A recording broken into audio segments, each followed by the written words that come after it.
It? That's right, it. If you haven't, it's supposed to be a great invention that will change the world. Correspondent Carol Marine has spoken to the man who invented it. Those who've seen this invention claim it's a remarkable feat of engineering that, in the words of one observer, will sweep over the world and change lives, cities, and ways of thinking. If that sounds hard to believe, well, its inventor, Dean Kamen, is used to coming up with brainstorms that change the world, like his latest invention, a wheelchair that goes up and down stairs. He's also on a mission to teach America's children that scientists and engineers are the superstars of the future. Sound far-fetched? Hang around with the Wizard of It long enough, and you begin to realize that to him, nothing is impossible. How old were you when you knew you wanted to change the world? As long as I can remember, because that's what the definition of life is. If you're not going to change the world, you know, just go to sleep, go hibernate. This fits Kamen's definition of an important task. Make a wheelchair that acts like a pair of legs. It's called the iBot, and it climbs over curbs and goes up and down stairs. Rolling down the street, balancing on two wheels, it seems to defy gravity. Go up higher as we roll? 10 years ago, after watching a man in a wheelchair struggle over a curb at a shopping mall, Kamen decided to try building an all-terrain wheelchair. It proved to be a very difficult task. He spent 2 frustrating years with a team of engineers and machinists trying to come up with a workable design. I don't know how invention works, but I can tell you in most cases it's sort of the process of looking at the same thing everybody else looks at and finally seeing something else. Kamen finally saw that he needed to make a machine that balanced like a person. This is the prototype. It's steering. Now think about that. Wow, yeah. It was the first time we had enough of a success to give us confidence to keep going.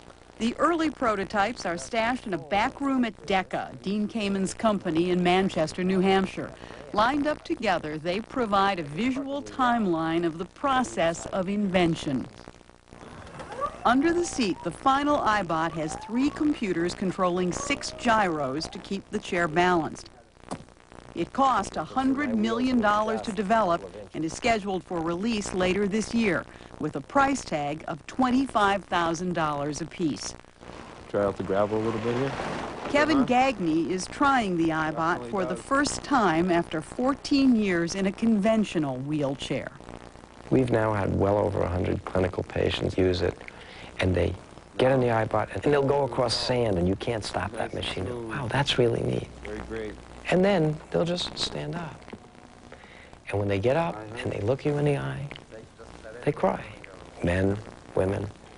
It's been a long time since I've been eye level to the rest of the world. Not having to look up. It's a real great thing. People will start to understand it isn't about the technology, it isn't about the mobility. It's about restoring this very subtle but very uniquely human capability. Our new little diabetes pump is going very well. Kamen's privately owned company is a kind of scientific utopia for 200 engineers who create the things that Kamen dreams up. You guys solve all sorts of incredible problems for the world. I get to walk around and take credit for it all. He holds over 150 patents, mostly for medically related devices. But there are exceptions, like a scooter that runs on propane fuel and doubles as an electric generator. Or a multi-fuel engine called the Stirling that could change life in the third world, providing electricity, heat, and even clean water. It's turning potentially lethal water into drinkable water, and that's a big deal. Every time we get a successful product done, it gives us an adrenaline rush and a high. Wow, we did it. And since you have more resources and more confidence, you jump into the next project, and it tends to be an even bigger one that every once in a while you go, my God, why did I try to do this? Case in point, Kamen's biggest news yet. The scientific community is buzzing about it. Now, no one knows exactly what it is. What is it? A few weeks ago, just the rumor of a new Kamen invention set off a worldwide media frenzy and lots of speculation on the web. He says secrecy is critical to protect the idea from being stolen. When he was accused of purposely leaking the story to get publicity, Kamen was enraged. I haven't had a lot of sleep. I'm not used to this kind of problem. But in the 4 months that we have been following you, not once did you allude to this top secret project. I didn't allude to many projects that are going on. And meanwhile, buzz is too small a word for this. I mean, there are people talking about this constantly. I can't talk about that. I don't want to talk about that. By not talking about things, I seem to get people more into whimsical modes. Beyond whimsical, I mean, there are people who think Beam Me Up Scotty is actually going to happen now in a year or two, right? George Jetson's little flying platform is coming to a store near me. Isn't that the conjecture? I've seen all sorts of wild conjecture. That's all he would tell us. These patent illustrations may provide a clue. The most plausible theory, it may be an offshoot of the iBot, something like a wearable car, a personal mobility vehicle that, say some of Kamen's investors, could redefine urban transportation. Kamen has been making headlines since he was a kid. Working after school in the family basement on Long Island, New York, Kamen invented the auto syringe, a breakthrough that enabled drugs to be given without constant monitoring. It made him a millionaire by the time he was 25. It also gave him an early reputation as an innovator. When a medical equipment company asked him to redesign a valve from a kidney dialysis machine, Kamen came back with an unexpected solution. I'm a physicist, not an engineer, so I went back to first principles when we were told to fix this, and I went back to the issue of what are they really trying to accomplish? He redesigned the machine from scratch, using air pressure to control the flow of fluids. His invention transformed dialysis from a hospital procedure using a machine the size of a refrigerator to a suitcase-sized home treatment. And in the process, Kamen made another fortune. You're a multimillionaire. I have made a reasonable amount of money. Do you ever speak of your net worth? You'll probably think this is either corny or... I don't know what it is. Whatever he makes, it's enough for a house that might rival Bill Gates. It's a hexagonal, multi-level home he designed himself with a 150-year-old steam engine just inside the front door. Does anybody in your life ever say to you, you're nuts? All the time. I consider it a high compliment. If most people think what you're doing is completely normal, it probably is. Why do it? Everybody else is doing that. Do something else.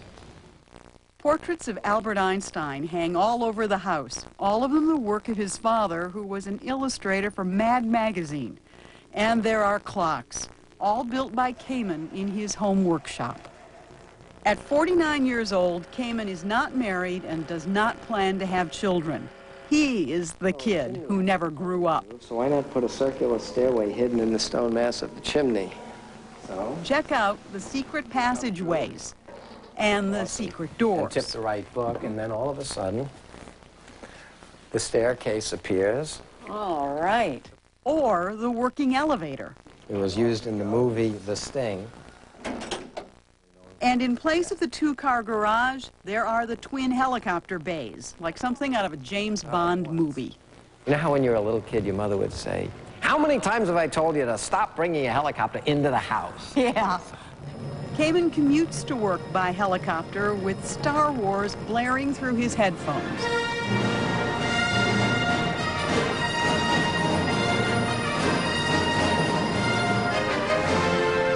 He liked flying them so much, he bought the company, and then, of course, improved the design. 4 minutes after leaving home, he lands on the roof of Decca.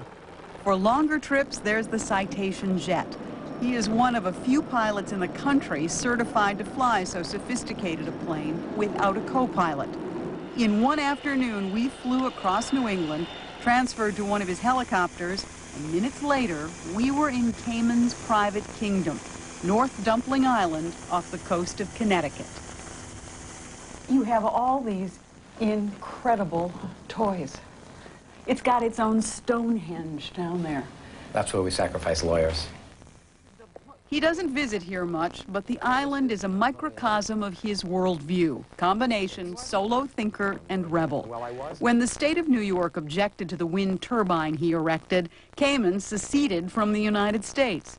Though the secession was symbolic, North Dumpling Island has its own constitution, its own anthem, its own currency, and a one-ship navy. It's our oldest ship, old aluminum sides. Not only is Kamen out of touch on the island, he's out of touch, period.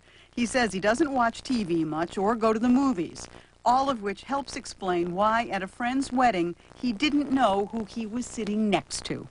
Is this the truth, that you go to a dinner and a couple people there, you don't know them? Turns out they're Shirley MacLaine and Warren Beatty.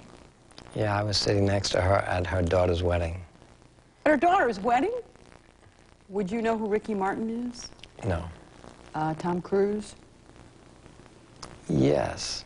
Who is he? He's an actor, and he played a pilot. Do you feel like you're missing anything? Everybody is missing a huge amount because we all have so little time. Trust me, in 50 or 100 years, nobody will know who the mother of that bride was. But Newton's law will then be 400 years old.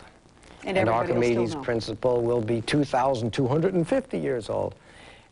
And they will be as true then as they are now. They will be as important then as they are now. And what does Kamen say is the most important part of his life now? First, as in, for inspiration and recognition of science and technology.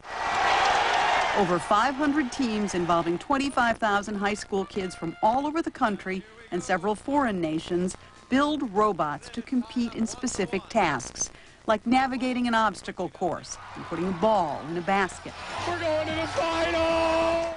If kids see scientists and engineers as exciting as superheroes to some extent, a consequence of that will be they will personally decide to put enough of their time and effort while they're still young into learning things, and that will be really good for them and really good for society. You're going to save the world. Not just important, but you want to save the world, don't you? Well, that's an important thing to do.